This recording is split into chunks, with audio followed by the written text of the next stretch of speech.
Farrell Goff.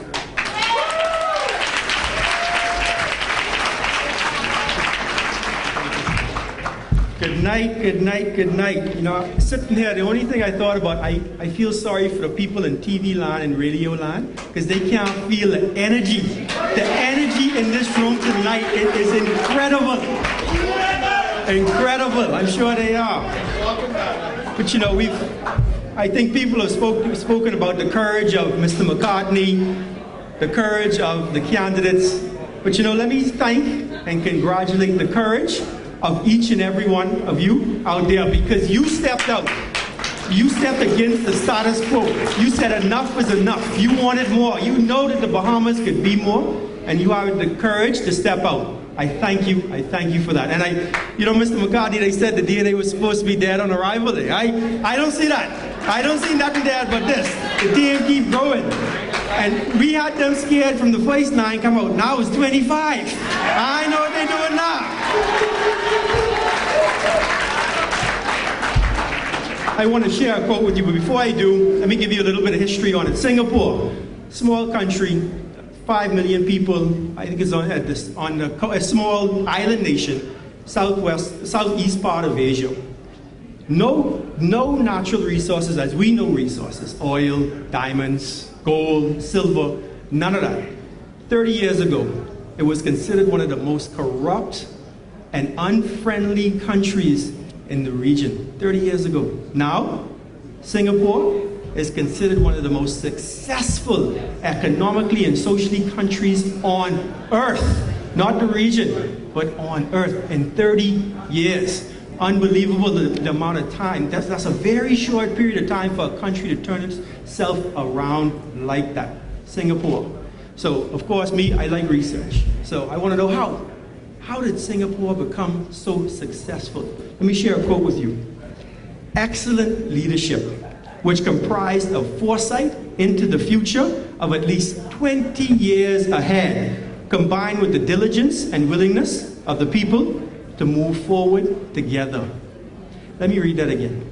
Excellent leadership, comprised of foresight into the future of at least 20 years ahead, combined with the diligence and willingness of the people to move forward together.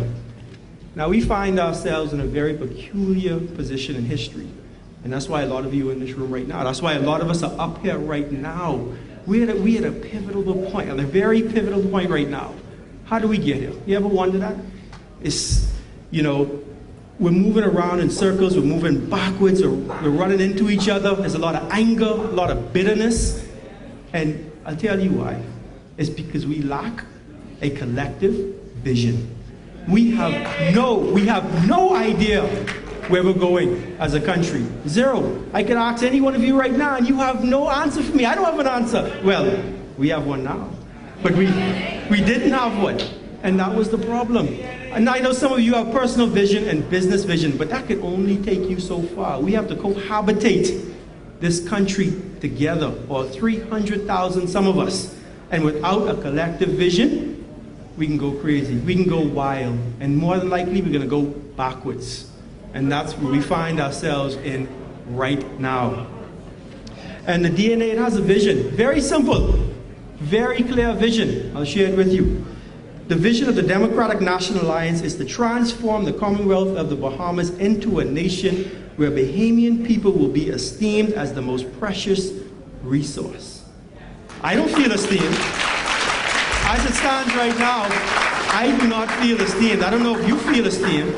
I don't feel esteemed when I see time and time again qualified Bahamians being passed over. Qualified, able, willing Bahamians being passed over for the brothers from the east, the brothers from the west, the sisters from the north, the sisters from the south, time and time again. I personally don't feel esteemed when I see the government spending $200 million plus on roads when we have a D average in our educational system. Something wrong there. That don't make me feel esteemed and special as a person.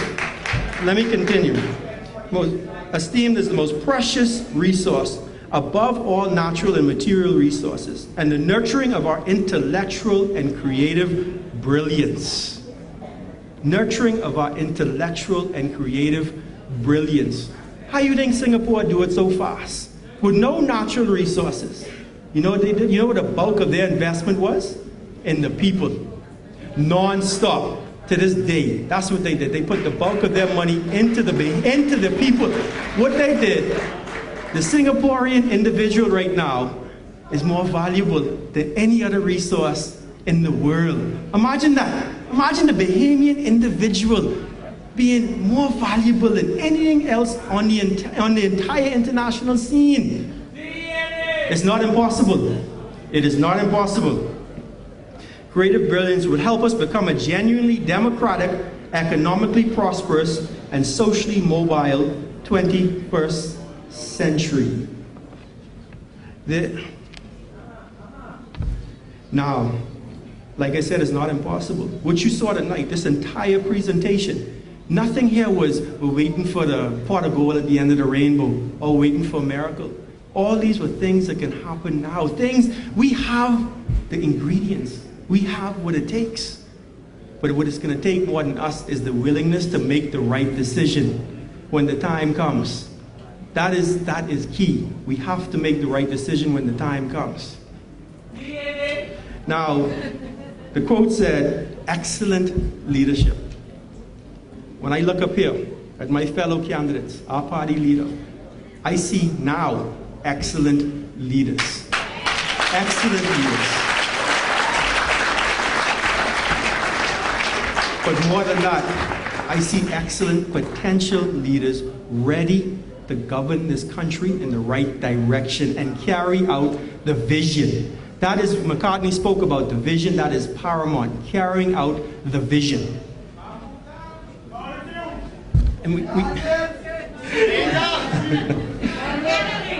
got to understand this vision, it'll grow. It'll become a lot more clear as we start to move forward together. As more and more people come on board, this vision will grow to lens for our children, and our children's children will benefit from our vision. A vision that we simply do not have right now, void of a vision.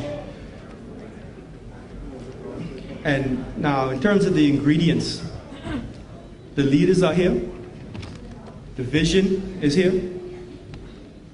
The only thing left now is the willingness of the people. That is what we need. The willingness of the people.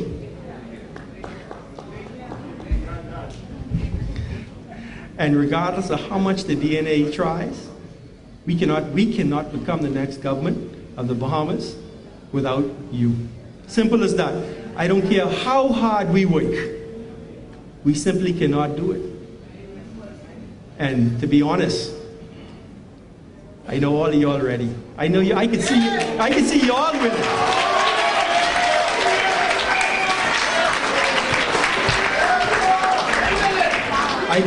I can see you all willing. But the truth of the matter is, there's not enough of you in the room right now. There's not enough watching TV. There's not enough on the radio. What we stand in the room only. But what we need each and every one of you to go out there and let people understand the urgency of where we are right now, the importance of the breaking point that we are at as a country, and what needs to happen. We need each and every one of you out there to be a voice for the DNA. You are as important as the candidates and the leader himself. We need you.